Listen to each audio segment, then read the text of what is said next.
হুম। আজ 15 প্রকাশনে এসেছেন 90-এর দশকের উল্লেখযোগ্য কবি মাহমুদ হোসেন পিন্টু।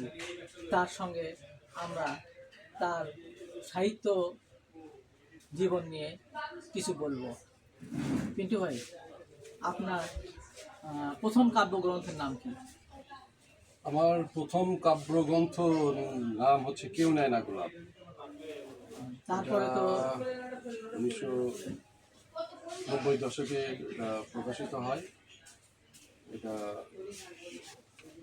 সেই সময়ে বেশ আলোচিত গ্রন্থ ছিল। হ্যাঁ, আমার যতদূর মনে পড়ে, আমি তখন কলেজে পড়ি।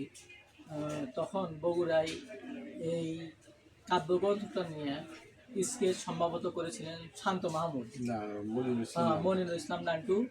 তো এই স্কেচের সঙ্গে কবিতার একটা সমন্বয় করে একটা বই, মানে বগুড়াতে সাড়া ফেলেছিল আমার যতদূর মনে পড়ে আর কি। ঠিক তো তাই? প্রচুর সেল হয়েছিল এই সময়, মানে একটা ক্রেজ ছিল আর কি। কেউ নেয় না গোলাপের কবিতা বিভিন্ন গ্রন্থ দিয়ে প্রেমিকাকে উপহার দিয়ে তারা প্রেম করতো ওই সময় কিশোর কিশোরীরা। তারপরে এই কবিতাটা যারা লেখালেখি করতো প্রত্যেকের বগলের নিচে দেখতাম আমি, শোভা পেত আর কি। এটা আমার কাছে খুব ভালো লাগতো ওই সময়। যে এবং প্রচুর প্রচুর পাঠকপ্রিয়তা পেয়েছে। এটা প্রকাশনা উৎসবও হয়েছিল, মনিরুল হাসান সাবের সেই অনুষ্ঠানের প্রধান অতিথি হয়ে। আমার জানা মতে আপনাকে কিন্তু আমি চিনতে পেরেছি এই কেউ নিয়ে না গোলাপ কাব্যগ্রন্থের মধ্য দিয়ে। তার আগে কিন্তু আপনার সঙ্গে আমার পরিচয় হয়নি, এবং আমি আপনার কেউ নেয় না গোলাপ পড়ুয়া থেকে কিনি আমি। মনে পড়ে কি আপনার? প্রচুর অটোগ্রাফ দিয়ে আমার এই গ্রন্থটা বিক্রি হয়েছে এবং অনেকে অটোগ্রাফ নেওয়ার জন্য মানে কিনতো না। আমি যখন থাকতাম তখন কিনতো পড়ুয়াতে, মানে অটোগ্রাফ নেওয়ার জন্য আর কি। এবং মেলায়, তারপরে ইয়েতে, বৈশাখী মেলায় মানে প্রচুর।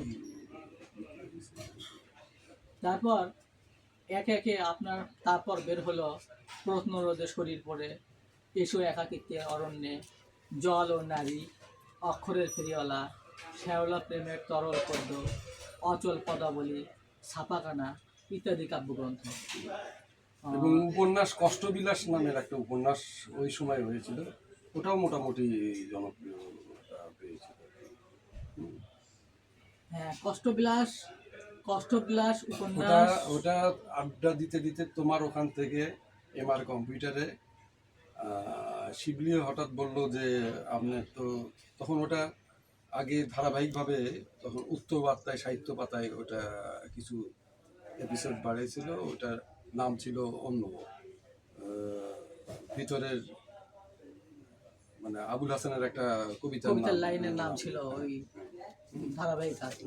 সেটা কি পরে আপনি কষ্টবিলাস নামকরণ করে আবার রিরাইট করে কিছু অংশ নতুন করে করে ওটাকে আরো মানে ভাঙচুর করে। এবং তোমার ওখান থেকে একটা ফর্মা আপনি, তুমি বললে যে ভাই এটা ফর্মা মিলতেছে না, আর একটু বাড়াতে হবে। হ্যাঁ, ওখানে বসে থেকেই আর কি ওই কাজটা মানে প্রথম ফার্মা কাজ হয়ে গেছে, প্রেসে ছাপা হচ্ছে, ভাঁজ হচ্ছে, দ্বিতীয় ফার্মা হয়ে গেল, এইভাবে 3-4 মানে চতুর্থ ফার্মা পর্যন্ত আমরা, হ্যাঁ আমারও যতদূর মনে পড়ে আর কি। খুব মজা হয়েছে ওই সময় আর কি। এবং ওই সময় 3 দিনে বইটা হয়েছে। হ্যাঁ, 3 দিনে বইটা হয়েছে।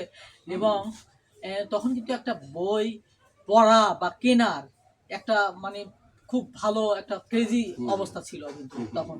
বই বের হলেই মানুষ পাঠকবাস হ্যাঁ, ছিল, পাঠকবাস ছিল। কারণ মোবাইল তখন আবিষ্কার হয়নি। হ্যাঁ, হ্যাঁ, হ্যাঁ। এখন আমাদের সবচেয়ে পাঠকবাসটা হারালো তো হ্যাঁ, হ্যাঁ। সামাজিক এই যোগাযোগ যে মাধ্যমের জন্যই আর কি। এবং এটা আমি নিজেই চিন্তা করি যে আমি আগে সারা রাত ব্যাপী পড়াশোনা করতাম, বিভিন্ন কখনো উপন্যাস, কখনো প্রবন্ধ, কখনো মানে 4-5টা বই একসঙ্গে পড়তাম আর কি। তো এখন তো ওইভাবে পড়া হয় না। যেদিন পড়ি পড়ি মানে এটা হচ্ছে নতুন বই, মানে একজনে পাড়ালো হয়তো সেই বইটা চয়েস হয়েছে। আগে যে মানে সব কিছুই খেতাম, মানে এখন তো বেছে বেছে খাওয়া লাগে। হ্যাঁ, ওই যে সর্বগ্রাসী খাওয়া, মানে পড়াটা হয় না। হয় না। আচ্ছা, এখন আপনার সর্বশেষ পুনঃপ্রকাশন থেকে, মানে আমার প্রকাশন থেকে আপনার সর্বশেষ কবিতা গ্রন্থ বের হয়েছে মৎস্যকন্যার সাথে সমুদ্র সমুদ্র দর্শন। দর্শন। এটার কিছু কিছু কবিতা আমার কাছে খুব ভালো লেগেছে আর কি। তো এখন আপনি আহ, আপনার পছন্দের দু একটা কবিতা কি আবৃত্তি বা পাঠ করে শোনাতে পারেন? হ্যাঁ, পারা যায় সেটা। মানে মানে কোন কবিতাটা আপনার সবচেয়ে ভালো লাগে এবং এই কবিতা থেকে না, একটু কবিতা পাঠ তো করবেন? সব কয়টাই ভালো। হ্যাঁ, তো তার মধ্যে ওই দুই একটা অর্থে কবিতা আর কি। মানে আমি বলবো না যে এটা ভালো ওটা খারাপ, মানে এটা হচ্ছে যে কি কবিতা সন্তানের মতো। হুম, তো হ্যাঁ, সন্তান হ্যাঁ, পিতার হ্যাঁ, কাছে সব সন্তানই ভালো আর কি। হ্যাঁ, যে একজন ভালো আর একজন খারাপ এটা বলবো না আমি। আমার সন্তান সবাই। হ্যাঁ, তো এটা যেহেতু আমি সৃষ্টি করেছি, এটা আমার কাছে করাত কল্লামের কবিতাটা আমার কাছে একটু ব্যতিক্রম মনে হয়। এটা আমি পাঠ করছি। বৃক্ষ চেরাই করাত কল নিয়ে জীবন পালন করতেন পিতা আমার। সর্বসময় কোনো কারণ ছাড়াই রেগে থাকতেন জীবন ভর সরল সুদে। বৃক্ষ চেরাই করাত কল নিয়ে অমীমাংসিতভাবে ব্যস্ত থাকলেন পিতা আমার। যেন পূর্বপুরুষের ক্রিয়াকর্মের দুঃখগুলো ফালি ফালি করে চেরাই করছেন ক্রমাগত। বালক আমি বাবাকে প্রচণ্ড ভয় পেতাম। নির্বিকার বাবা আমার আত্মসমর্পণকারী যোদ্ধার মতো সমর্পণ করলেন বালক আমাকে করাত কলে। মেহগনি বৃক্ষ হয়ে ওঠা হলো না। চমৎকার, চমৎকার কবিতা। এই এখন আপনার যতদূর জানি আগামী মাসে আপনার জন্মদিন, মানে অক্টোবরের 26 তারিখে আপনার যতদূর সম্ভব জন্মদিন। তো জন্মদিন উপলক্ষে কোনো অনুষ্ঠান, যেহেতু না, 60তম এটা আমরা 7তম একটা ভূমিকা লেখক চক্র আয়োজনে একটা অনুষ্ঠান অলরেডি ওরা কথা বলেছে। তো এটা আমি মানে সর্বদলীয় মানে সর্ব সংগঠনের আকারে করতে চাচ্ছি আর কি। মানে বুঝতে এখানে পেরেছি। মানে একটা মানে সংগঠনের কোনো একটা কিছু হবে আর কি আপনার এটা জন্মদিন অনুষ্ঠানকে এটা ঘিরে, 60তম মানে জন্মদিন এটা পালন উপলক্ষে মুজিছিও বলেছে কোনো একটা কিছু হবে আর কি, পালন আশা করার জন্য। করতেছি। বিভিন্ন সংগঠন এটা নিয়ে কথা বলছে। আমি এখনো সম্মতি দিইনি, তো কিছু একটা হবে হয়তো আর কি।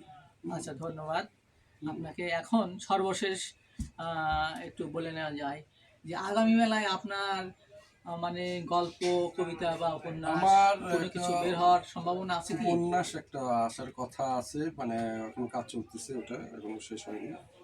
আর একটা আত্মজৈবনিক একটা লেখা আমার, সাংবাদিকতার জীবন নিয়ে, মানে আমার একটা লেখা, মানে বিভিন্ন আর কিছু নিবন্ধ প্রবন্ধ আছে ওগুলি নিয়ে, মানে নিজের আলোয় নিজেকে দেখা আর কি, মানে এই জাতীয় একটা নিবন্ধ হবে।